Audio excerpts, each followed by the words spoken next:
Welcome, friends. Welcome to another episode of Couples Emporium.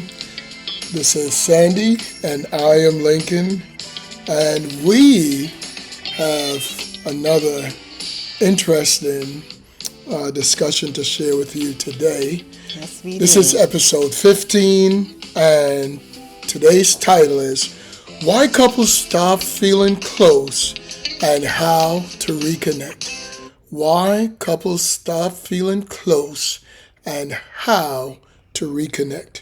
So, couples really become distant overnight, and disconnection usually grows quietly through stress, poor communication, unresolved hurt, neglected intimacy, and lack of intentionality. And this episode explores why couples lose closeness and how they can begin rebuilding connection. So, if this is your first time joining us or you're a returnee, this is a space where faith meets relationship science and biblical principles. Where we have honest conversations about what it really takes to build healthy and lasting relationships. So, one of the hardest things in marriage is waking up one day and realizing you do not feel as close as you once did to your spouse. Not because there was a dramatic betrayal or a major event, but because distance slowly settled in. So today we're asking, why do couples stop feeling close and how do they reconnect? So so disconnection happens, and you might ask, how can that be? Because most couples do not become distant all at once. Disconnection often grows through busy schedules, stress, unresolved hurt, lack of quality time, poor communication, emotional neglect, constant criticism, and living like roommates instead of partners. So distance is often built in small moments of neglect, not just one big failure. So let's get into the relationship science. So the relationship science shows that connection is built through consistent emotional responsiveness. Now, John Gottman, his work emphasizes that people turn towards each other. So turning towards each other instead of turning away. Emotional bids matter, and small moments of connection build trust and friendship.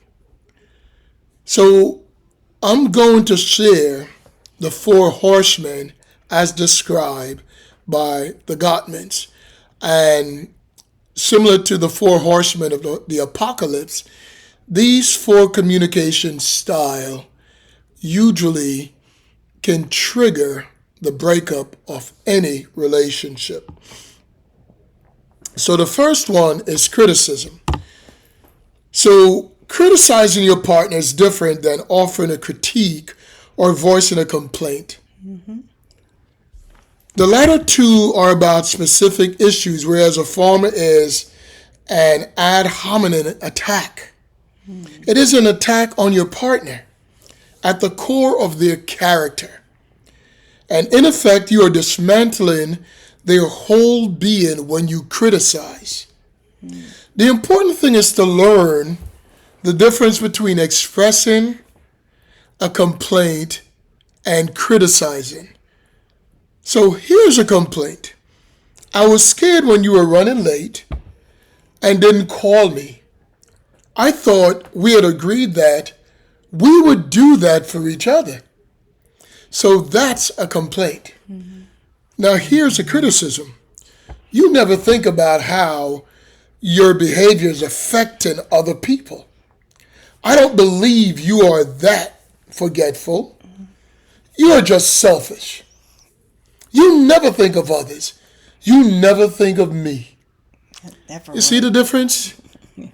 The tone, so the tenure of the conversation, and using these words as never, always. You're attacking your partner's character. Now, here's contempt. So contempt is considered the second horseman. When we communicate in this state, we're truly mean. We treat others with disrespect, mock them with sarcasm, ridicule, call them names, and mimic or use body language such as eye rolling or scoffing. The target of contempt is made to feel despised and worthless. So contempt goes far beyond criticism.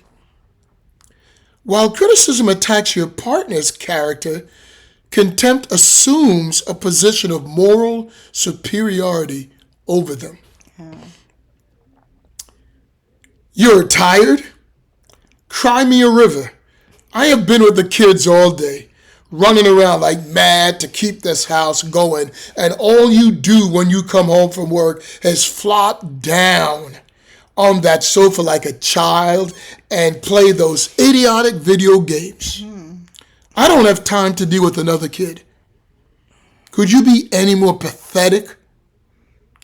So research even shows that couples that are contemptuous of each other are more likely to suffer from infectious illnesses, such as the cold, the flu, etc., than others due to weakened immune systems. Wow. So contempt is fueled by a long simmering negative thoughts.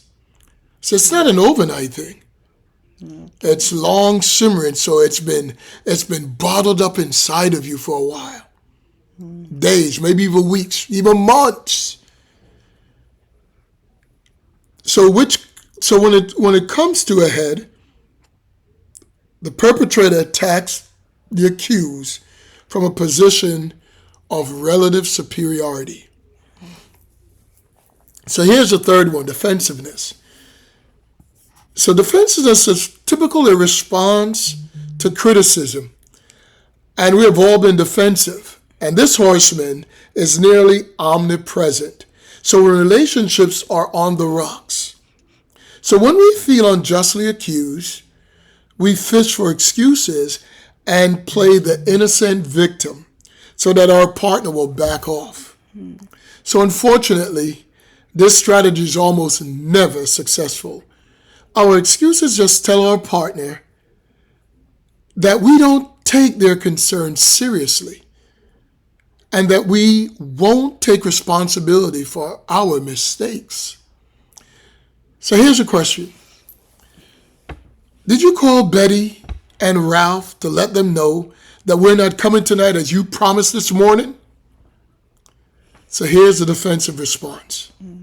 I was just too darn busy today. As a matter of fact, you know how busy my schedule was. Why didn't you just do it? See that? Passing the blame.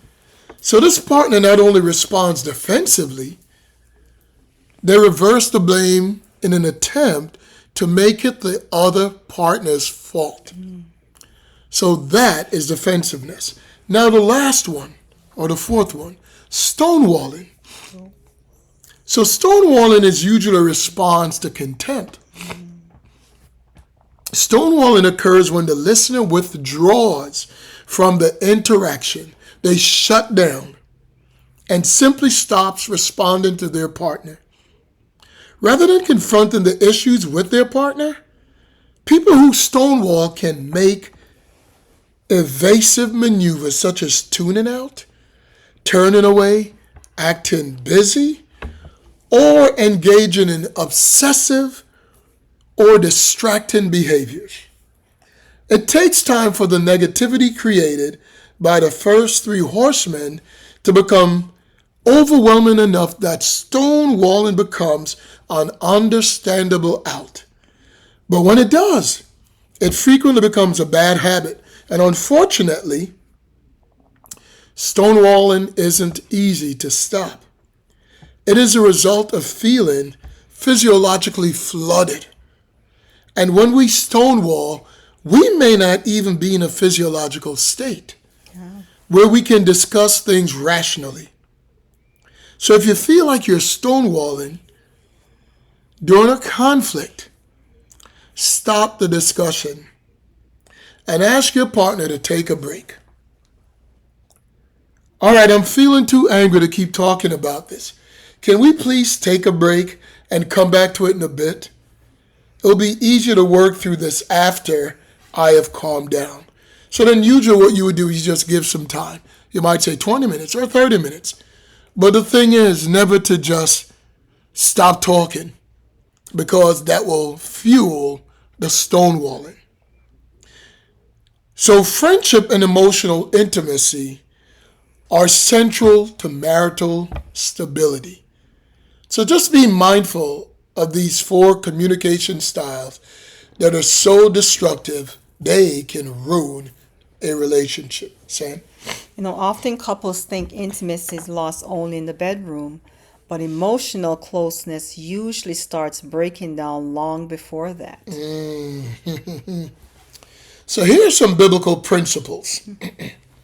Scripture calls couples toward love that is intentional, patient, and honoring. I'm going to repeat that again. Love, patience, and honor. So when we think of Ephesians chapter 4, verses 2 and 3, it shows us that humility, gentleness, patience, bearing with one another.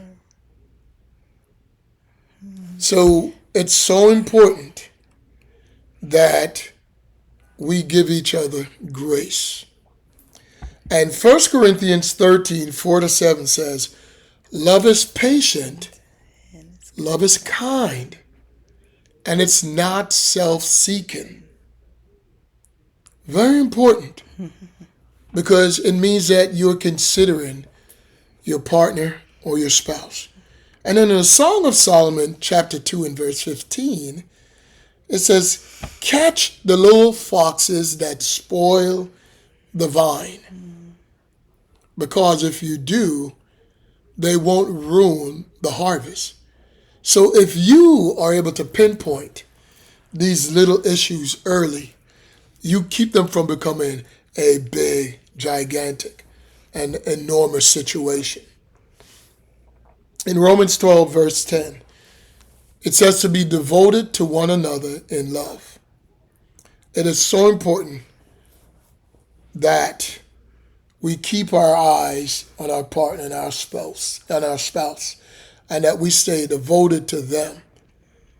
Even when we have challenges, we don't want to start going looking at other people or taking our attention away from our spouses. We need to just address our issues. In James 1, verse 19, it says, be quick to listen, slow to speak, slow to anger. Notice the listening part, it says be quick or urgent. Listen urgently. Because oftentimes when we respond too quickly, sometimes cutting off our partners, the response is not well thought out. And oftentimes we say words that we want to take back, but it's too late once it's gone forth. Because those words are usually not words of empathy. They're words that attacked our partner's character and puts them down or blames them. So we want to avoid these things. Sam? A healthy marriage is not maintained by autopilot. It's nurtured through care, attention, and intentional love. That word keeps on coming up, intentional. And that is so true. You have to be intentional. In our last episode, we were talking about dating. No, it wasn't dating versus courtship. But we were talking about courtship, and one of the key things about courtship is intentionality. And it doesn't end at courtship. It starts at courtship and doesn't end at courtship. It continues throughout marriage. So, signs a couple is growing distant. And these are things you want to be mindful of. So, sometimes couples do not recognize disconnection until it is deep. It's a big gap. And we always want to catch things early. So here are some possible signs. The conversations stay at the surface level. And less laughter, more irritation, more avoidance, less affection, lack of curiosity about each other, increased loneliness inside a marriage, and conflict feels repetitive and unresolved. So one or both spouses stop reaching for the other. You can be physically present in the same home and still be emotionally far apart. So why couples struggle to reconnect? A lot of couples want closeness, but they do not know how to get back there. And there are barriers such as pride, fear of rejection, unhealed resentment, emotional exhaustion, waiting for the other person to go first, assuming it is too late, trying to fix intimacy without addressing emotional safety. Sometimes both spouses miss each other, but neither knows how to say it. Yeah. As I reflect on this, that part that says, we're waiting for each other to go first. And I think couples should be reminded that, you're on the same team. Yeah. It doesn't matter who goes first. You want to be at peace and come to agreement quickly. Because situations are always easier to handle when you do it sooner rather than later. So how to rebuild reconnection? Sorry, how to build closeness? Because reconnection usually starts small. Yeah. So here's some practical steps. We want to acknowledge the distance honestly. Acknowledge it. Yeah. Ask better questions. I often say that the quality of the response is due to the quality of the questions that's asked. So a good question will get a proper and well-formed response, thorough response. Create intentional time together. Intentional again. Restore affection outside conflict. Address unresolved hurts. Reduce contempt and criticism. Respond to emotional bids. Don't pull away from each other. Pray together if applicable. And build simple rituals of connection. Stop waiting for perfect feelings before taking action. And I think everyone, in relationships are guilty at doing that at times. So here are some conversation prompts. When did you start feeling distant from me, Sandy? And what helps you feel most connected to me? What have we neglected that we need to rebuild? And what is one small way we can reconnect this week? Closeness is rarely rebuilt in one big moment. It's rebuilt through repeated moments of care, tenderness, and responsiveness. That's so true. So, if you and your spouse feel distant, that does not always mean the marriage is over or the relationship, the courtship. Yeah. Sam? I agree. Piggyback again on intentionality, because you have to really when you have your intended, I mean that's someone that you're in a courtship relationship with, you have to have intentionality on both sides to show that, my intentions are serious and we want to go further, which would be marriage. And then once you're married, the intentionality increases, meaning that I love you, we're in a covenant together, and I want to work on building this marriage where we're not just simply surviving or hanging on or hanging in there. We are thriving, because that's the goal for a marriage, is to thrive and to continue to grow together and build something together. And as Lincoln just said, that because you may feel the distance between your spouse, it doesn't necessarily mean that the marriage is over, but it does mean the distance should not be ignored. What grows unattended often grows worse. That's true. But what is nurtured with honesty, humility, and intention, there goes that word again, can become strong again. I'm going to repeat that. But what is nurtured with honesty, humility, and intention can become strong again. I often think of the word disarm when people take the steps to be empathetic in their communication style with their intended or spouses. And they're the first to respond to something that they see when they notice, things are just not right in the relationship. When they take the initiative to do something about it, it should always be honored. And I think it's just so important that we take the initiative. We should not wait for the other spouse to do something. If we notice something is wrong, we shouldn't shy away. We should say, hey, can we talk? Can we put aside our devices and can we just maybe talk for 5 minutes? And I think it's just so important that people have that time of connection.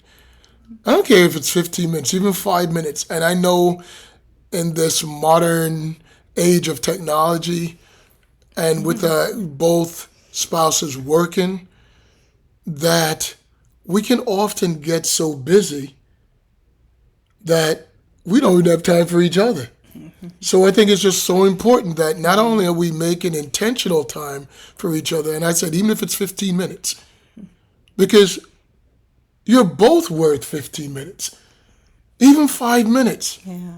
But we should take time to speak to each other and have meaningful conversations, not surface, because the conversations are always surface conversation, you're never talking about, the two of you. If we're never talking about us, then we are ignoring little issues that can easily become big, gigantic issues. And then usually when it gets to that level, then we often will need intervention. We need outside help. We need to see a professional. We might even need some spiritual counseling. But when it gets to that point where you are going days without talking, that can never be good. Especially days without talking about your relationship. That can't be good either. Any thoughts on that, Shane? That's so true. The goal is not to remain, as we brought out the point earlier, to remain as roommates, but to keep remembering that we're in this together. We're in this love together. We're in this together for as long as life permits. Marriage is not easy. Marriage is not for the weak. You know, there are times you may feel weak, and there are times you may feel like the marriage is weak, but it's all about intentionality. I think that's the theme word for today. Episode 15, and the theme is intentionality. Intentionality. Which is you know, I'm laughing about it, but it is true. Intentionality matters. It's important. You have to make up your mind on what is your intent, and the intent is the same goal as your partner is for this relationship to thrive. You know, one of the final thing to mention before, as we get ready to close, is that couples do not stay close by accident. Sandy said, you know, marriage is work, and I describe marriage as it is the most rewarding of all relationships. The most rewarding. However, it's a lot of work. It's the most challenging. Yeah. But when you work at it daily, intentionally, then Intentionality. it can truly be blissful. Yeah. But it means that you are going to maintain it. You're going to tend to it daily. You can't allow it to build up dust, you know, symbolically speaking. Don't allow it to build a rust. Don't allow it to decay. But you have to maintain it. You have to mind it. Tend to it, mind it. Tend to it, you know, each day so that it can be the way that you want it to be. It doesn't happen by accident. You know, I'm listening to you and I'm realizing, actually, I do have a question. Would you say, I remember, I think it was our first episode when we were looking at the Gottmans, and they're saying that they can predict if a marriage is on the verge of divorce, or that's where they're heading to. Yeah. And one of the main reasons, if I stand corrected, is because of contempt. Yeah. You know, so we have to be mindful. So would it be fair to say, if your spouse is being continuous with a behavior of contempt, like all the time, continuously, then there's no hope? It's not that there's no hope, but remember, the percentage is over 90% accuracy. It means that, you know, when the relationship gets to the point where there's contempt, then there's a lot that has been going on, because when you look back at the research, it says that contempt goes far beyond criticism. And when we communicate in this state, we're truly mean. We treat each other with disrespect, and we mock our spouses, are intended, with sarcasm and ridicule. We call them names, and mimic or use body language such as eye rolling or scoffing. So the target of contempt is made to feel despised and worthless.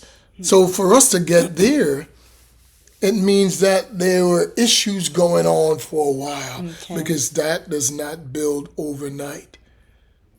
It doesn't build overnight. So it's so important that we are addressing these issues and we do it early. So person gets to the state of contempt, they just can't stand their spouse. You start to despise. You can't even bear to see the person. And that's different. That's different from if the person just like get on your nerves. Would you say that's different from? Yeah. This is a buildup over time of, you know, disappointments, and the person just ignoring you, not coming through with things that they say they're going to do, and not being accountable, you know, not following through on things, not making time for you, making excuses. So you just get to the place where it's almost like you're getting to the point where you start to say to yourself, it's hopeless, or I don't care anymore. And that's why the person speaks with that kind of level of hostility and venom. Because when a spouse is speaking to you that way, the person now despises you. But, nothing is ever got to the point where it can never be fixed or handled, but so much as it has to do with the two individuals getting a professional help. But they can save themselves a lot of trouble by addressing it early. And that's the key. Because if it gets to the level of contempt, you definitely you need the SOS line to throw it out. You need, you're at the 911 stage because the relationship is at death's door. Oh. And that's not where we want to be. No. Or if you find yourself there, that's not where you want to stay. Yeah. So they need professional help to be able to come back from that, because it's usually hard to turn the page when either partner gets to that level. Because like I said, they can't stand the other person. And usually that will mean there are other things that you would notice. You probably notice the person maybe begin to sleep in the other room. Wow. Sleep on a sofa. They start to avoid you because the whole thing is they can't stand your very presence. And it's different from stonewalling. Like I said, they have this feeling of superiority and you're the problem. Wow. So that's how they're looking at it. It's no longer looking at it as we're a team, let's work together, let's try and get help. That's not how the person is thinking during that stage. So, yeah, but there is hope. There's always hope. As long as there's life, there's hope. As long as there's a willingness and a person will listen to reason. And I would even say that when those individuals begin to get counseling, it's very likely they would have to do it separately before they can do both of them together. Yeah. Because they may not even be able to go at the same time. Can you imagine trying to drive in a car when one spouse is feeling contempt? Because that drive to the session and back, that wouldn't be a good thing. Yeah. This has been good. It's a challenging, would be a very challenging position, to be in. And that's why we have to be mindful, not to get to that place. And it happens, nothing happens overnight. It's very subtle, and that's why you kind of we have to stay on top of each other. And we're before we close again, I want to thank everyone for tuning in with us, for taking the time out and spending time. And I want to extend an invitation again to couples out there, whether you're in a courtship, also known as dating relationship, or you're engaged to be married, or you recently got married, or you've been married for a while, you're a veteran in this marriage relationship. We want to hear from you. We want to hear from the husband. We want to hear from the wife. We want to hear from both of you. So reach out to us and we'll take it from there. We had 2 wonderful interviews so far. We've been getting a lot of great feedback, and we want to extend that invitation out. And again, as we said in the last episode, and I think we're going to say it on every episode, we're not looking for perfect couples. There's no such thing. Even if you're married for a good while, 25 years, Yes, 20 years, 10 50 years. years. It's there's nothing perfect about marriage. We still live in a fallen world. We're still flawed people, and this has nothing to do with religion. Yep. And we want to hear from you. We want to hear Yes, we do. from what you've done to make your marriage thrive and what you've learned during the periods when your marriage was not thriving, and during the periods that Yeah, you were stuck. disagreements. Yeah. And Conflicts. I also want to extend invitation to couples going through different challenges, whether it be infertility, it could Yes. be infidelity. If you're comfortable and you want to share your testimony on how you overcome something as devastating as, because there's folks out there. I've seen several folks on social media, and I've read books, I've watched podcasts of other couples where they've had infidelity in their marriage, and they stuck it out, work it out, and they're still together, and now They're working through it. yep, Yeah. they're working through it, and they've shared it. Reach out to us.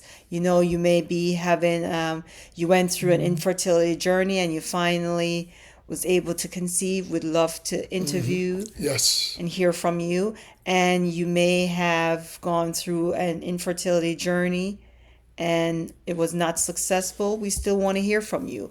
Everyone has something to say to help another couple. That's right. We're not in this alone. Yes, we're married to each other, but we're not in this alone. And that's the goal of Couples Emporium. We want to take biblical principles and relationship science, yeah. and to help other couples out there. And while we're helping other couples out there, we're helping ourselves too. And also tips and strategies from couples just like yourself Yep. that helps you in your relationship, Yes. so that once we share that information, then others can learn from it. And you never know that's right. whose relationship you might encourage, Yep. and strengthen. Yep. And it could be someone on the other side of the world. So we do encourage you to reach out, and hope you'll be willing, to come on with us and do that interview. And we always send you our questions ahead of time so that you can pre-screen them and be comfortable with, what we're asking you. And we'll never ask you to reveal or share anything that you're not comfortable with doing. That's right. Yes. That's right. And I know some folks are shy. The husband might be shy or reserved, or the wife may not, feel that, my marriage is private. Honestly, and I'm not trying to be disrespectful or ruffle any feathers, our marriage is not really private. I mean, yes, there's some things that are private, and there's some things that we need to share. A lot of podcasts are out there, relationship podcasts are out there, and the goal is not to outdo each other, because I remember years ago, Or to air your dirty laundry. That's not that too. It's not the intent. I remember years ago I was talking to a counselor, and she was saying that, I was sharing with her the idea that I wanted to do a podcast, and when I told her the subject matter, and she was like, "I think you should go for that." And I'm like, "But they have thousands of people out there that's doing it." And she was like, "And not everybody's going to be on the same time like you, Sandy, and not everybody's going to speak or share or clarify or bring out information the same way how you're going to do it." So even although, yes, there's thousands of relationship podcasts out there, some of them are, celebrity based, and some are just regular people like Lincoln and myself just doing our thing. We want to be helpful to other couples out there, and while we're doing it, as I said, we're also helping our marriage too, because That's right. I've said it on previous episodes that I'm learning a lot myself, even although our goal is to help other couples. So until then, we appreciate you taking the time out to join us. And I just want to remind you guys that Whether you are joining us for the first time or you're a returnee, please remember to subscribe if you have not already done so. Hit the like button. Please remember to share with others that can benefit. And hit that notification bell so that whenever we upload a video, you'll be notified. God bless you and have a great day. This is Sandy, and that's Lincoln, and we are the hosts of Couples Emporium. Take care, and again, thanks for the support and thanks for joining us, and we appreciate the feedback. Take care now. Have a great week.